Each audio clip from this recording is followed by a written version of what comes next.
My name is David Pope. I'm the Secretary of the Ellenroad Steam Museum Society. The building is a historic National Heritage Site and was set up really to preserve the engine, which is a historic engine, together with the boiler which produces the steam for the engine, and the flues and the water supply system, which are all the original part of the building. The idea is to preserve the engine and to run them on a monthly basis to demonstrate them to the general public, show them some of their heritage. People should come to Ellenroad because it is a pretty unique site in terms of the British Isles. The engine house was built in 1892 and is still in its original condition, and the engines which were also built around that time are still in working condition. And it's part of the heritage and the history of the British Isles, and in particular the area of Rochdale where the engine was built, part of the historic textile industry which was very important in the area.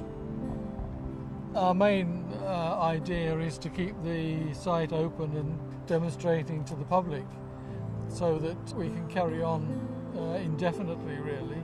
We have a 900-year lease, so theoretically we could be here, in 900 years' time.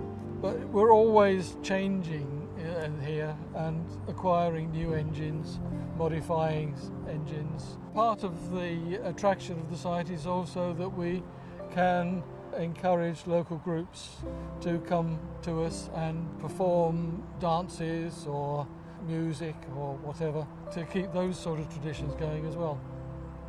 The engine behind us was the engine that ran a mill in Shaw, just down the road from here.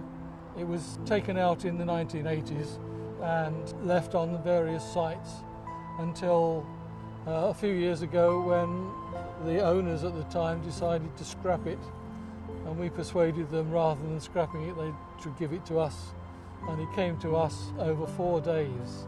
There's 140 tons of machine here, and it came in parts, and our volunteers put it together to demonstrate what it would look like. We tend to be retired engineers or other academics, and we basically like getting our hands dirty, really. My name's Joan Smith and I live in Northwich in Cheshire. I do a 90 miles round trip to come here once a month. I work on the big engine. I've been here for, I think I'm in my 28th year being here, and I listen out for anything going wrong with it, and I do all the oiling and help to start it and stop it. You get to know it very well when you've been around for a while, and you know what's a different sound to the usual sounds. So then when you find an unusual sound, you go and see what it is and hopefully repair it.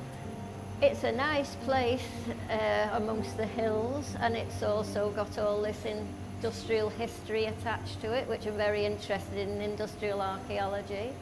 And it's a privilege to be allowed to work on the biggest steam engine surviving that ran a textile mill.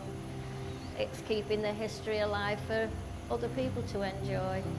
And I enjoy working on the engine as well, and you meet lots of people, lots of visitors. You get people come every week, every month, year in, year out. We've got people. You get to know them very well in the end.